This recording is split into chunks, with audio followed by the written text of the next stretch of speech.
Meus queridos irmãos, a paz do Senhor Jesus.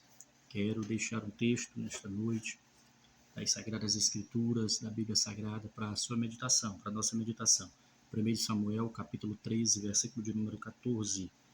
Porém, agora não subsistirá o teu reino. Já tem buscado o Senhor para si um homem, segundo o seu coração. E já lhe tem ordenado o Senhor que seja chefe sobre o seu povo, porquanto não guardaste o que o Senhor te ordenou. Glória a Deus. Aqui está uma repreensão e uma afirmação do próprio Deus ao rei que na época estava reinando em Israel, o rei Saul. O rei Saul foi o primeiro rei de Israel. E agora Deus usa o profeta Samuel para trazer a ele uma repreensão por conta de uma desobediência e ao mesmo tempo trazer a ele uma revelação divina dada pelo próprio Deus, dizendo o seguinte: já tem buscado o Senhor para si um homem segundo o seu coração. Este homem seria Davi, um homem que agora seria levantado por Deus para ocupar o cargo de rei, de monarca de Israel. Esse termo, um homem segundo o coração de Deus, meus queridos irmãos, com o passar do tempo, com o passar dos anos, ele se tornou assim um termo, uma frase muito peculiar. As pessoas, quando se deparam com esta frase, um homem segundo o coração de Deus, elas se questionam, se perguntam e pensam que quando Deus disse que Davi seria um homem segundo o seu coração, Davi seria um homem na totalidade santo, um homem invulnerável, um homem isento de pecado. Mas quando Deus fala que Davi seria um homem segundo o seu coração, ele estava fazendo uma comparação com o rei anterior. O termo foi dado em comparação àquele que estava reinando em Israel, que seria Saul. Saul foi um homem que foi colocado como monarca de Israel, como rei de Israel, não por vontade divina, mas ele foi eleito pelo próprio povo, certo? Que Deus estava confirmando o seu ministério, como diz até no versículo de número 13, do capítulo 13 de 1 Samuel, quando o profeta Samuel diz: o Senhor teria confirmado o teu reino sobre Israel para sempre, porém, agora não subsistirá. Diante da desobediência de Saul, Deus o rejeitou. O Espírito de Deus, que estava com Saul durante o reino, durante a administração política de Israel, ele se retirou de Saul porque o Espírito Santo de Deus, ele não comunga com o pecado. Deus, ele não se une com o pecado. As trevas não se unem com a luz, a justiça não se une com a injustiça. Onde há o pecado, há a ausência da presença de Deus, a ausência de Deus. Por isso Saul perdeu esta presença de Deus, Saul perdeu esta presença do Espírito Santo, essa direção do Espírito Santo que ele tinha para reinar Israel. E aí Deus faz essa revelação, dizendo: olha, Deus já proveu um homem, Deus já tem buscado um homem segundo o seu coração. E esse termo não quer dizer, um homem segundo o coração não quer dizer que Davi era isento de pecado, era invulnerável, era totalmente santo, não era nada disso. Davi não era totalmente santo, Davi não era invulnerável, ele era vulnerável, ele era fraco, ele era frágil, ele era um ser humano, como nós, e sujeito a pecar, de fato, sujeito como pecou. Se você ler segundo Samuel, capítulo 11 em diante, você vai perceber que Davi adulterou, Davi cometeu homicídio, matou o esposo daquela na qual ele adulterou com ela, que foi Batseba. Ele matou Urias, que seria o atual esposo de Batseba. Matou ou permitiu a morte de Urias, né? E esse pecado, ou esses pecados, trouxe a Davi sérias consequências durante o reinado.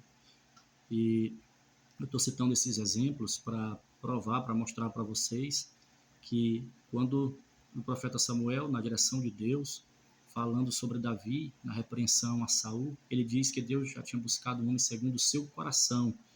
Quando Deus disse isso através do profeta, ele não estava querendo dizer que Davi era um homem perfeito. O homem segundo o coração de Deus, meus irmãos, não é um homem perfeito. Quando Deus fala isso, um homem segundo o seu coração, ele não está falando de perfeição.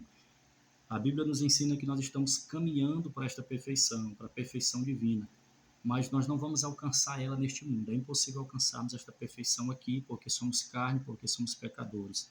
Essa perfeição nós vamos alcançar ela na sua totalidade quando nós subirmos no arrebatamento, nós sermos transformados para poder subirmos e estar com o Senhor para sempre. Alcançaremos esta perfeição. Mas estamos caminhando para esta perfeição. Mas Davi não era perfeito. O homem segundo o coração de Deus não é um homem perfeito. É um homem que está disposto a mudar, é um homem que está disposto a se converter, é um homem que está disposto a se arrepender. É uma pessoa de coração quebrantado, de coração contrito. Se nós formos ler o Salmo de número 51, nós vamos entender o que é um homem segundo o coração de Deus. Primeiro, eu gosto muito de ir pelo contexto. Primeira coisa, quando Deus diz homem segundo o seu coração, ele está fazendo, este termo faz comparação ao rei anterior, entenda. Saul foi escolhido pelo povo.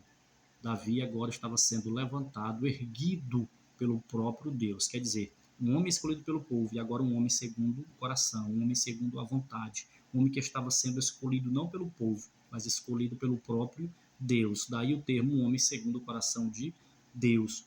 Mas eu acredito que havia mais coisas. Quando Deus diz um homem segundo o coração de Deus, ele estava querendo dizer tanto isso, a primeira verdade, como outras verdades, como foi as que eu já citei.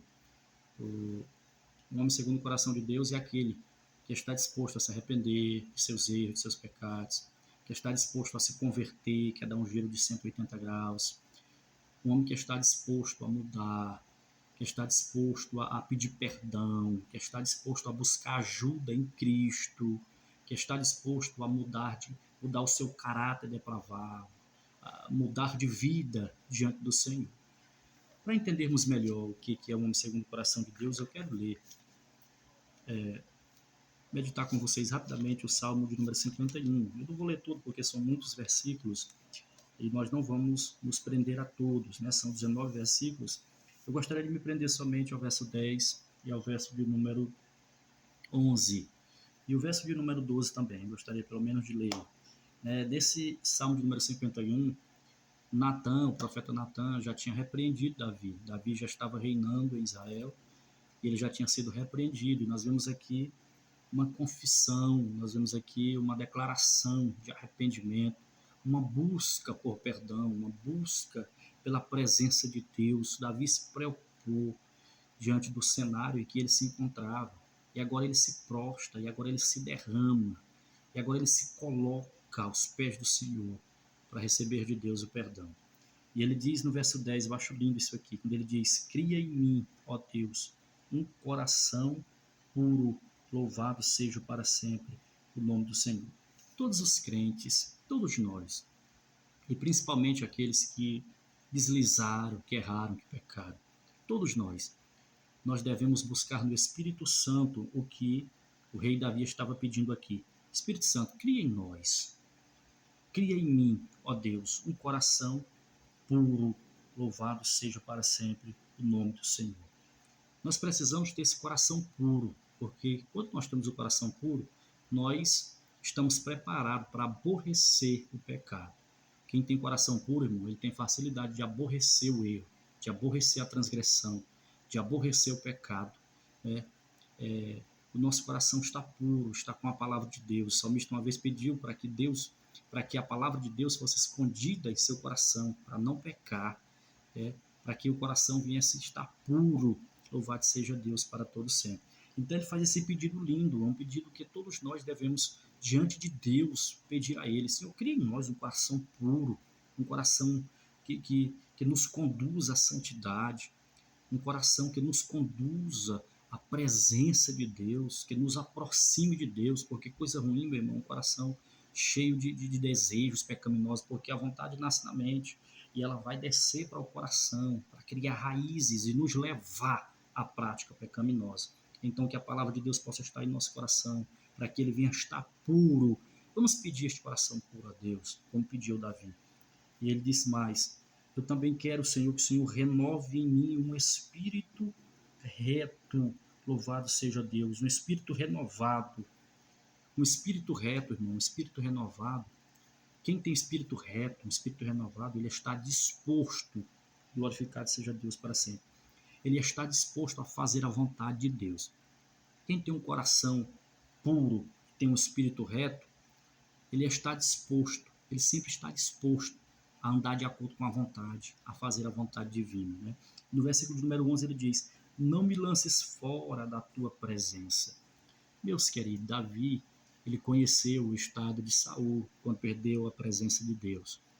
Saul, ele, apesar de ter sido um rei eleito pelo povo, o povo que escolheu, pela sua aparência, pela sua formosura, escolheu, enfim, Deus havia aprovado, Deus o aprovou, Deus estava abençoando até o dia que ele desobedeceu. Né? Saul, ele não foi, como é que se diz, como alguém diz, que ele estava fadado ao fracasso, né? Ele estava predestinado ao erro. Nada disso, meus queridos irmãos. Saul tinha tudo para dar certo. Ele não estava predestinado a perder o reinado. Ele não estava predestinado a perder a presença de Deus, como muitos acreditam. O fato é que ele desobedeceu. Ele estava indo bem, Deus estava ali, Deus estava confirmando, Deus estava abençoando, o Espírito Santo estava com ele, isso é bíblico. O Espírito Santo só se ausentou dele na medida que Deus o rejeitou. E por que Deus o rejeitou? Por causa da desobediência, por causa do pecado. Então Davi havia acompanhado, era Davi foi Davi que foi convidado para tocar a sua harpa, para acalmar o rei, porque a presença do Espírito Santo já não estava com ele. O Espírito de Deus havia se retirado de Saul e um espírito mau estava perto de Saul, estava acompanhando Saul. Saul ficava atribulado, aflito quando esse espírito mau se aproximava dele. Davi foi chamado, um menino que desde a sua juventude, e é uma das coisas também que eu gostaria de dizer aqui, Davi também foi chamado de um homem segundo o coração de Deus, por este motivo também, porque desde a sua juventude ele foi um homem que sempre creu em Deus, sempre acreditou em Deus. E foi ele que foi chamado para tocar a sua harpa. E quando ele tocava a harpa, dedilhava a sua harpa, Saul se acalmava. Porque na medida que Davi tocava a sua harpa, o espírito mau saía. O espírito mau não saía de Saul, não se ausentava de Saul quando Davi tocava, porque Davi tocava bem. Era a unção de Deus na vida de Saul que fazia a diferença. Então, Davi presenciou isso na vida de Saul. Um homem sem a presença de Deus, um homem sem o Espírito Santo, um homem sem Deus na vida. Ele acompanhou isso de perto. É por isso que no versículo 11 ele diz, não me lances fora da tua presença, não retires de mim o teu Espírito Santo. Porque ele viu o estado de um homem sem a presença do Espírito Santo. Ele viu o estado de um homem que foi lançado fora da presença de Deus, que foi Saul. E ele não queria viver a mesma situação. E ele sabia que estava sujeito a viver a mesma situação porque cometeu também pecado, porque também quebrou a aliança com Deus.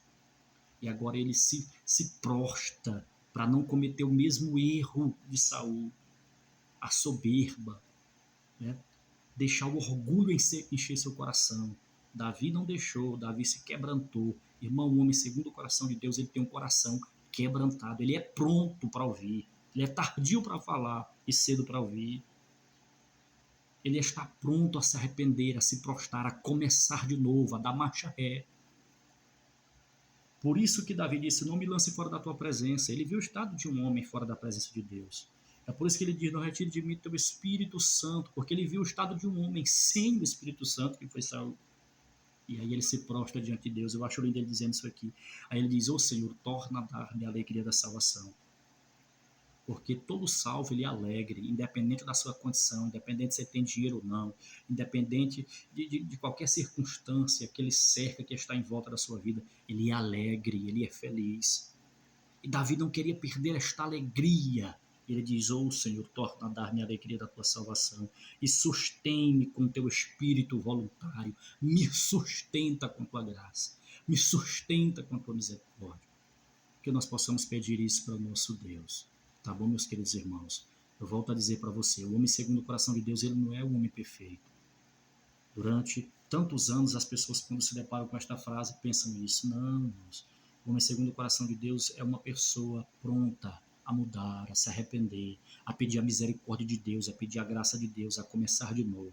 Que nós possamos ser assim, coração quebrantado, pronto a recomeçar, pedir a graça do Senhor, que o Senhor nos dê um coração puro, um coração puro, um espírito reto, nos dê a alegria da salvação e conserve em nós o Espírito Santo, que é quem provoca em nós mudança e santificação.